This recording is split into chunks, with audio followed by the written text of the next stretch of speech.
자, 어제 우리는 베데스다 연못에 얽힌 사연을 보았죠. 그곳에서 일어난 놀라운 기적이 38년 된 병자를 일으킨, 그래서 그 인생을 송두리째 바꾸어 놓은 이 치유의 사건을 보면서 우리는 은혜란 무엇인가, 베데스다가 바로 은혜의 집, 자비의 집이라는 뜻이었잖아요. 근데 그곳에서 정말 은혜가 뭔지, 자비가 뭔지를 도무지 맛볼 길 없었던 한 인생이 예수님이 찾아오신 그 발걸음, 주님의 말씀을 통해서 진정 은혜를 맛보게 된 것을 우리가 보았습니다. 자, 오늘 요한복음 9장은 이와 비슷한 치유 사건이 나와 있습니다. 안식일이라고 하는 점, 그리고 정말 오래도록 고통 가운데 있었던, 그리고 이 세상은 도무지 고쳐줄 수 없는 그런 치명적인 질병과 고통 가운데 빠져있는 인생을 바꾸어 놓았던 그런 기적의 현장을 보여주고 있습니다. 근데 이 9장 자체가 처음부터 실로암의 기적이 나오는데, 오늘 저는 본문의 이 9장의 마지막 부분을 같이 보고 있어요. 그러니까 우리 얼핏 보게 되면 이 실로암이라고 하는 기적의 사건, 눈을 뜨게 되었던 그 놀라운 기적이 그 자체로 시작하고 끝나는 것 같지만요, 그렇지가 않아요. 이 기적이 그 안에 있지만 시작도 나중도 아주 차가운 논쟁과 논란의 연속이 바로 이 9장 안에 담겨져 있습니다. 그래서 실로암 기적 사건 하면 겉은 매우 화려하죠. 우리가 힘차게 부는 실로암 찬양처럼 아주 그냥 흥미진진하고 힘이 나오는 그러한 부분인데, 그 속을 들여다보면 아주 어두컴컴한 그런 세상이 이 안에 들어와 있습니다.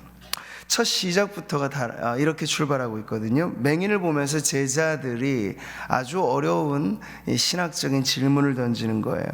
이 사람이 맹인으로 난 것이 누구의 죄로 인함이니까? 자기니까? 그의 부모니까? 네, 이 죄와 벌이라고 하는 것, 그런 아주 인과법칙에 매어 살아가는 우리들에게 있어서는 특별히 끔찍한 일을 당한다, 그리고 장애로 태어난다, 이런 것에 사람들이 가지고 있는 관념은 거기에 무언가, 믿지 않는 사람들은 전생을 말하죠. 전생에 무슨 죄를 지었다, 그리고 부모가 무슨 잘못을 지었다, 뭐 이런 것으로 똘똘 뭉쳐져 있는 게 동서고금을 막론한 사람들의 고정된 관념입니다. 그러니까 제자들은 지금 비참한 인생을 바로 앞에 두고 그 사람의 딱한 처지에 동정심을 갖기는커녕 오히려 이 사람이 무슨 죄 때문에 이 고생하고 있나, 그렇게 판단을 하고 있는 거죠. 탁상 공로만 벌이는 거예요. 아주 처절한 운명의 밑바닥을 살고 있는 그 사람은 맹인일 뿐만 아니라 거린이었거든요. 그 당시 장애인들이 이러한 어떤 생존의 문제에서 구걸하면서 연명하는 경우들이 대부분이었겠는데, 지금 이 눈먼 이도 바로 그러한 고통 속에 살아가고 있었습니다. 근데 제자들은 이렇게 보고 있을 때 예수님은 전혀 다르게 접근을 하시죠. 다시 한번 그 한 인생을 바꾸어 놓는 작업에 착수를 하시는 거예요. 그래서 우리가 아는 것처럼 실로암의 기적은 이렇게 시작됐습니다. 예수님께서 이 침을 뱉어 흙을 이겨. 그러니까 여기에 많은 사람들의 관심이 있기는 합니다만 이 부분의 특이한 점이 사실을 논할 것은 많지는 않아요. 주님은 병자를 고치실 때 그 경우에 따라서 창의적인 방법, 근데 그 당시에 사람들이나 민간의 어떤 요법이나 그런 것들이 어느 정도는 이해될 만한 선에서 그런 행동을 취하셨습니다. 그런데 그런 행동의 자체에 어떤 신비한 힘이 있다기보다는 그런 행동을 통해서 말씀하시고 또 그 말씀에 믿음으로 반응할 때 역사가 일어났던 거죠. 그래서 진리의 이 흙으로 눈을 바르시고 그 다음에 실로암에, 중요한 대목이 이 부분이죠. 실로암에 가서 씻어라. 이 실로암 못이라고 하면 히스기야 시대에 완공되었던 물 저장고입니다. 특별히 정결 예식 때 많은 사람들이 여기서 물을 길어다가 이 물로써 정결 예식을 하였던 것이죠. 그래서 예수님께서는 여러 가지 많은 의미가 함축되어져 있는 이 실로암이라는 자리, 특별히 그 지명의 뜻이 보냄을 받았다, 이런 뜻이에요. 그러니까 예수님께서 이 실로암 못에 가서 눈을 씻어라 하시니 그대로 순종하였을 때 나면서부터 앞 못 보았던 시각장애인이 온전히 치료되는 그런 놀라운 기적이 일어났습니다.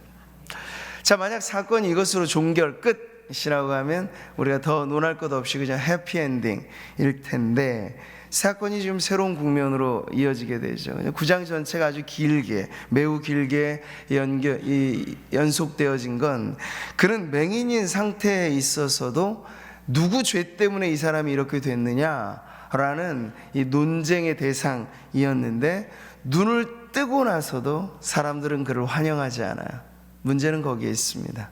이 종교 지도자들이 득달하며 안식일에 이 일을 행했다라고 하면서 예수님을 공격하는 빌미로 삼는 것이죠.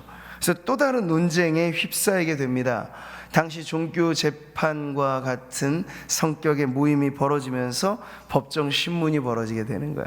너를 눈뜨게 해준 사람이 누구냐, 안식일인데 이 일을 행한 사람이 누구냐 하면서, 그가 제대로 그의 답변이 시원치 않게 들려지니까 부모까지 불러다가 소환시켜서 법정 심리를 지금 하고 있는 거야. 이미 그 당시만 해도 유대교라고 하는 그 종교 공동체 안에서는 예수님을 믿는 사람들은 이제 우리 유대교에서 출교시키겠다라고 하는 결의가 일어난 상태였습니다. 그러니까 그 부모는 그 믿음의 당시의 사회 공동체에서 추방당하는 것이 어떤 것인지를 알았기 때문에 머뭇머뭇거리면서 그 자식에게 그 문제를 돌립니다. 자, 그래서 기적이 도리어 위기가 되어지는 순간이 되어져 버린 것이죠. 부모와 달리 근데 실로암의 주인공은 매우 당당하게 증언을 합니다. 눈을 뜨게 된 경위, 그 장본인이 예수라 말하면서 거기에 예수님에 대한 그의 기본에 깔려있는 이 믿음의 고백이 나오는 거예요. 그분은 선지자이고 그분은 하나님으로부터 오신 분이다 라고 말을 합니다. 근데 이런 당당한 믿음의 고백 이후에 결말은 어땠을까요? 사람들이 그것을 듣고 그의 간증에 동조하면서 박수 쳐주면서, 그런 일이 일어나지 않았어요. 오히려 그는 눈을 뜨기 전에도 냉정한 세상이었지만 눈을 뜨고 나니까 더 냉혹한 세상을 보게 되어진 거죠. 종교 지도자들은 몇 가지 신문을 마치면서 그를 내쫓아 버립니다. 추방 명령을 하죠. 네가 온전히 죄 가운데 나서 우리를 가르치느냐, 이에 쫓아내어 보내니라. 뜨기 전에는 누구 죄 때문에 저런 소위 말하는 팔자 운명을 갖고 살아가느냐 손가락질을 했던 사람들은 눈을 뜬 사람을 보면서도 이내 받아들이지 못하며 그를 추방해버리죠. 그러니까 예수님은 그를 고치시기 위해서 실로암으로 보내신 반면 세상은요, 그를 떠나보내는 거예요. 이게 바로 하나님의 사랑과 이 세상에, 죄로 물든 이 세상에 너무나 극명한 차이인 것을 보게 됩니다. 자, 오늘 이 실로암의 주인공은 예수님께로부터 보내심을 받은 사람을 특징하여 가르쳐주고 있습니다. 근데 그들이 세상으로부터는 어떠한 취급, 어떠한 대우를 받는가에 있어서 이 사람은 매우 전형적인 모습을 보여주는 거죠. 어찌 보면 성도로서 우리가 살아가는 우리의 삶에 예고되어져 있는 하나의 예고편일 수도 있겠습니다. 여러분, 예수님의 산상수훈의 이 팔복의 마지막 복은 우리들에게 어떤 사람이 복되다라고 이렇게 말씀하고 있죠. 같이 한번 읽어보겠습니다. 의를 위하여 박해를 받는 자는 복이 있나니 천국이 그들의 것임이라. 심령이 가난한 복으로 출발해서 마지막 의를 위하여 박해를 받는, 그러니까 신앙의 첫 시작도 영혼의 갈증, 목마름, 가난함인데 그 신앙의 마지막은 아니겠습니다만 이 팔복의 마지막 부분은요, 박해를 받는 삶에 관해서 오히려 그것이 복되다 라고 말씀하고 있는 것이죠. 예수를 믿음으로 인하여서, 예수님으로 인하여 변화된 삶을 살아가면 우리는 그 사람을 하늘에 속한 사람이라 말을 합니다. 하늘에 속하게 되면서부터 이 땅에서는 무언가 이상한 사람이라 여겨지기 쉽다는 거죠. 그 성도들은 나그네와 행인 같은 취급을 받습니다. 영주할 곳으로 이 땅을 여기지 않으며 그들이 살아가고 있기 때문에 그렇죠. 예수 그리스도 안에 거하게 될 때 우리는 피할 수 없는 세상으로부터의 핍박, 오해, 그런 고난, 이것이 믿음으로 말미암아 일어날 수 있습니다. 신앙의 첫 걸음부터 연단은 시작됩니다. 왜요? 우리는 보석 같은 존재이기 때문이죠. 원석이 정련되고 가공되어서 보석이 되는 것처럼 연단은 우리에게 그렇게 찾아옵니다. 연단하려고 오는 불시험을 이상한 일 당하는 것 같이 이상히 여기지 말아야 하는 것이 성도들의 마음이고 성도들의 삶인 줄 믿으시기 바랍니다. 자, 오늘 본문 말씀은요, 실로암 기적사건 그 결말 부분을 보여주고 있죠. 자, 그런데 새로운 예수님과 이 실로암의 주인공의 재회, 또 다른 만남의 사건을 보여주는데 그 만남의 시작이 바로 여기서부터 출발되는 거예요. 예수께서 그들이 그 사람을 쫓아냈다 하는 말을 들으셨더니, 그러니까 예수님의 관심은 그저 한번 눈뜨게 해주고 난 다음에 마는 것이 아니라 이 사람에게 대한 계속적인 관심을 갖고 계신 걸 알 수 있죠. 근데 그 사람이 유대교 종교 공동체에서 추방을 당했다라는 소식을 들으시고 그 다음 어떻게 하십니까? 그를 찾아가서 만나십니다. 여기 모든 것에 지금 예수님의 주도적인 행동이 나오게 되는 거죠. 근데 그 시점이 중요해요. 추방당한 시점에서 예수님은 그를 찾아가셨습니다. 처음에 이 사람이 예수님을 처음 만났을 때 예수님에게 보냄을 받은 그러한 삶을 시작했다면, 고난 가운데 역경 가운데 처했을 때 이는 또 다른 만남 가운데 예수님이 찾아오시는 은혜를 경험하게 되는 것이죠. 여러분, 그런 점에 성도가 고난을 당한다, 성도가 어려움을 당한다, 하나님이 그저 보고 계신 것이 아니라고 하는 걸 잊지 마십시오. 성도는 하나님이 눈여겨보는 대상입니다. 성도로 말하자면 하나님의 VIP입니다. 언제나 중요하게 대하시는 분입니다. 그래서 그의 성도의 죽음마저도 하나님께서 귀중히 보신다라고 말씀하시는, 특별하게 대하시는 이가 바로 이 땅을 사랑하는 성도들입니다. 성도로서 당하는 고난의 시작은 또 다른 의미에서 축복의 시작이 되는 줄 믿습니다. 세상으로부터의 박해와 추방은 천국의 추적을 받는 시작이라 할 수 있는 것이죠. 자, 이런 점에서 예수님과 맹인이었던 그 사람은 그저 한번 옷깃 스치듯 만나는 인연이 아니고 그 첫 만남의 시작부터 영원까지 이어가게 될 그런 만남이 된다는 것을 보게 되는 거죠. 자, 그렇게 집요하게 추적하며 이 눈뜬 자 다시 찾아오신 예수님은 단도직입적으로 물으시죠. 내가 인자를 믿느냐? 이렇게 말해요. 눈먼 맹인이었을 당시에 이 사람은 예수님을 음성으로만 인식했습니다. 눈을 떴을 때 예수님은 종족을 감추셨어요.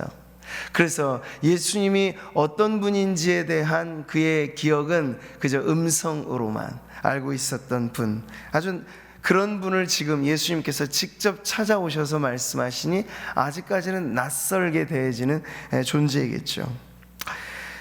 여러분, 다중장애를 앓고 있었던 헬렌 켈러 여사가 내가 사흘만 볼 수 있다면 아주 세계적인 명수필을 남겼는데요.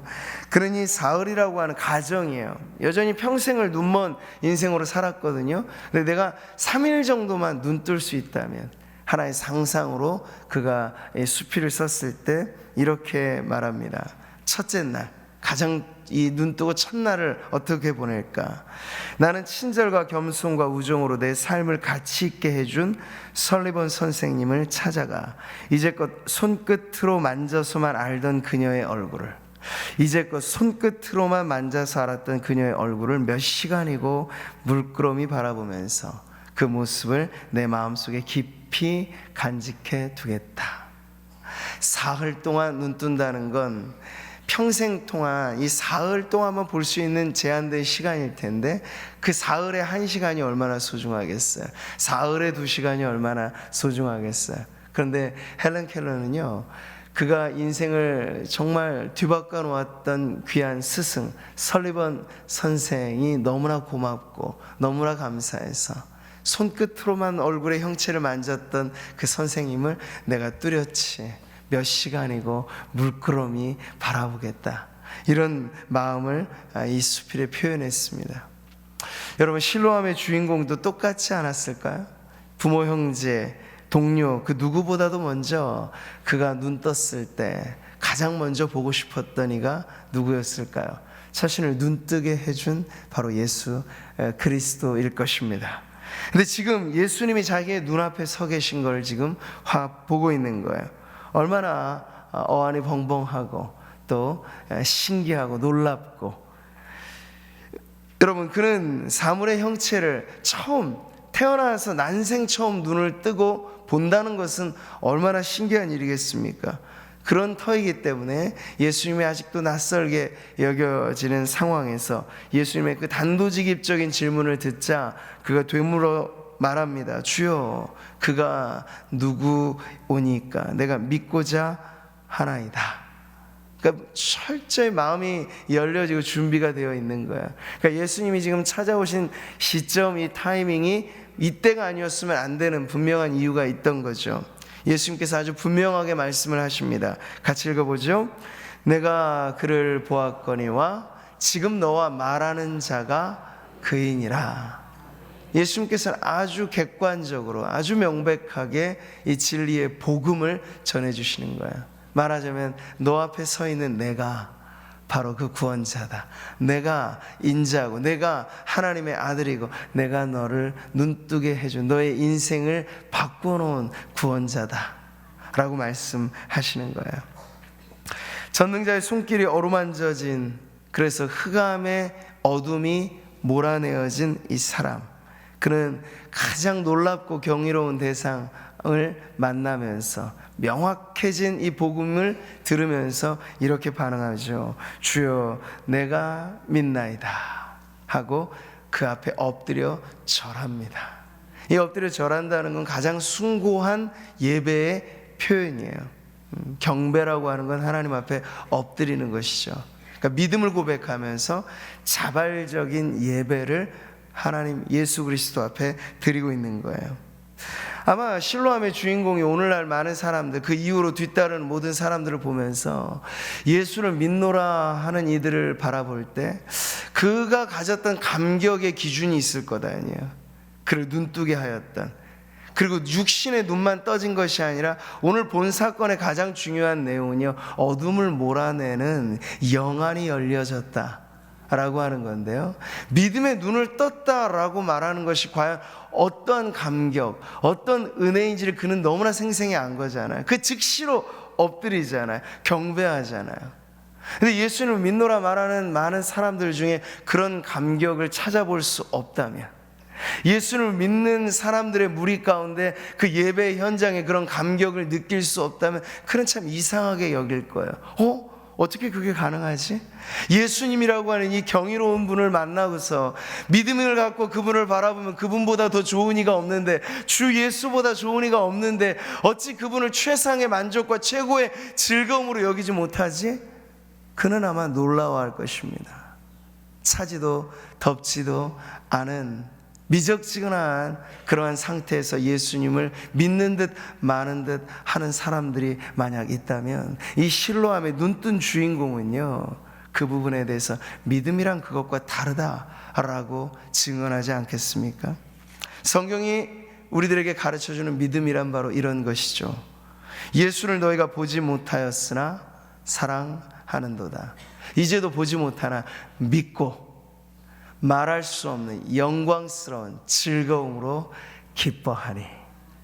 이게 바로 믿노라 말하는 어둠이 몰아내어진 눈뜬 자, 이 영안이 열린 자, 그 기적의 주인공들이 경험하게 되는 가장 놀라운 축복인 줄 믿습니다.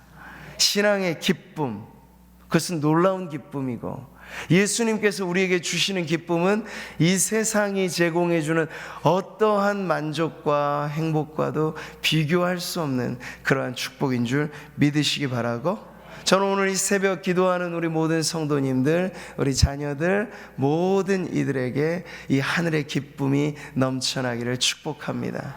하늘에 속한 사람은 하늘에 속한 기쁨을 누려야 할 줄 믿습니다. 하늘의 영광, 하늘의 영광, 내 마음속에 차고도 넘쳐 할렐루야로 주님을 찬송하면서 오늘의 이 새날이 여러분에게 기쁨의 날이 되시기를 축복합니다. 누구 때문에? 누구와 함께? 예수 그리스도 때문에.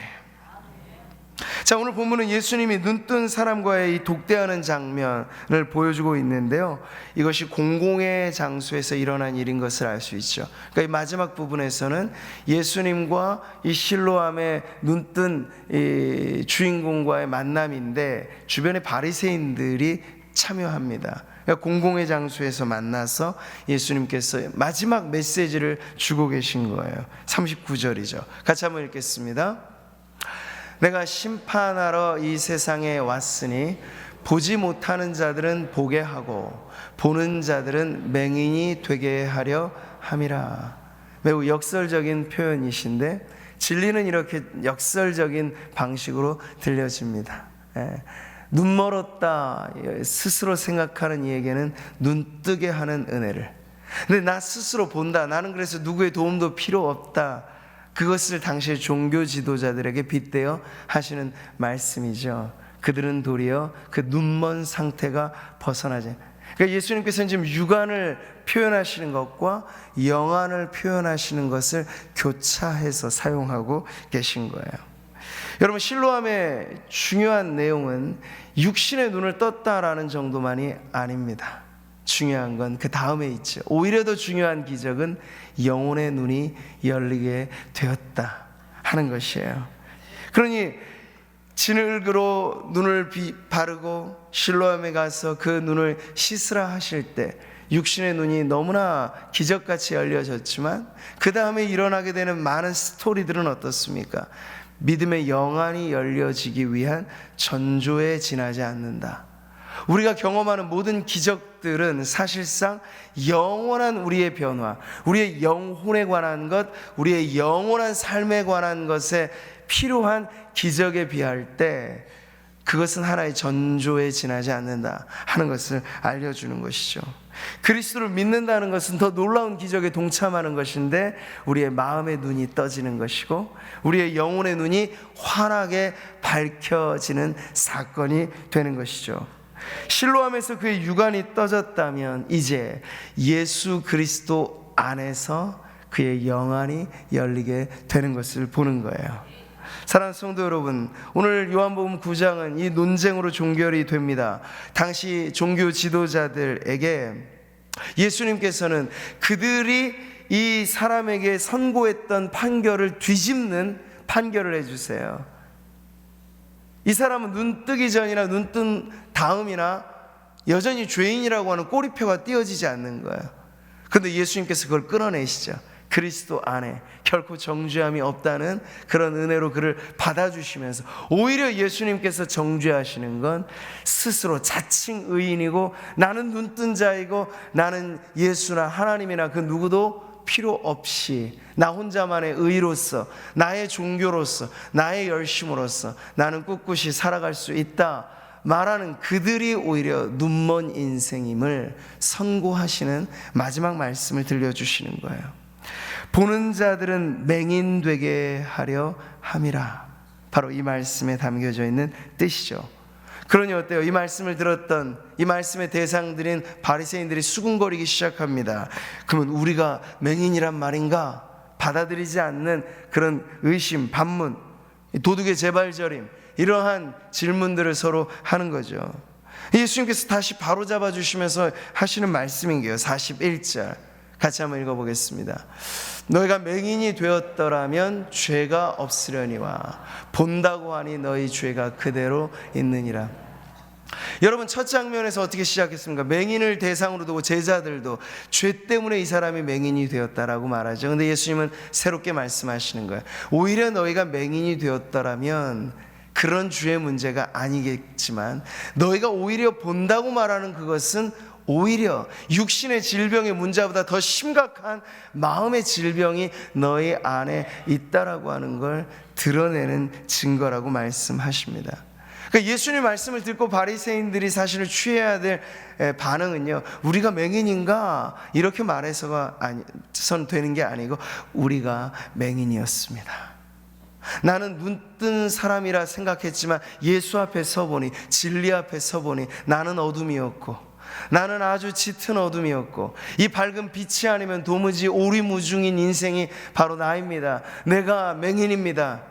이러한 자기 고백, 실토, 회개, 이게 예수님, 빛 대신 예수님 앞에 해야 할 그들의 고백이었다 하는 것이죠. 마치 또 다른 맹인 거지였던 바디메오의 반응처럼 말이에요. 그는 예수님 지나가신다는 소문만 듣고도 어떻게 절규합니까? 다윗의 자손이여, 나를 불쌍히 여기소서. 진정 육신이 연약하고 삶의 형편이 어려운 사람들은 기본적으로 이런 간절함이 있어요. 그런데 더 심각한 문제는 어디서 나오느냐? 먹고 살기 부족함이 없고, 등 따숩고 배부르고 세상에서는 좋은 평판과 안정된 삶을 살아가는 이들에게 오히려 이런 심각한 문제가 생길 수도 있다는 거예요. 예수님께서 그래서 왜 부자가 천국에 들어가는 것이 낙타가 바늘귀를 통과하는 것만큼 어렵겠느냐라고 말했을 때, 돈이 많은 부자 그 자체 상태를 말한 게 아니라 그 내면의 상태가, 그런 만족과 부족함 속에, 영적으로 가난해야 첫 관문을 통과하는데, 심령이 가난해야 천국을 소유하게 되는데, 마음의 가난함이 좀처럼 일어나지 않는 사람들에게, 예수님을 곁에 두고도 내가 죄인인 줄 알지 못하고, 예수님을 곁에 두고도 내가 헛된 인생을 살아가는지를 깨닫지 못하는 인생들이 진정 주님 보시기에는 눈먼 자이고, 주님 앞에는 저는 자이고, 주님 앞에는 영혼의 병든 인생으로 보여지게 되는 것이죠. 사랑하는 성도 여러분, 육에 속한 인생으로 살아갈 때 우리 육신의 만족만으로 우리에게 진정한 행복이 찾아오지 않는다는 사실을 오늘 이 말씀을 통해서 우리가 배우게 됩니다. 눈을 뜬다는 것, 육신의 놀라운 기적과 변화 너무나 중요하지만 더 놀라운 기적은 우리의 영혼의 눈이 뜨여지는 것입니다. 영혼의 눈뜬 자로 살아가게 되면요, 그 이후에 찾아오는 고난의 문제가 오히려 수월하게 통과할 수 있는 은혜가 임하게 돼요. 그런데 이 영안이 열려지지 않은 상태에서 아무리 육신적인 만족이 이것저것 주어져도 우리의 욕망은 채워지지 않아서 또 다른 만족을 원할 뿐이에요.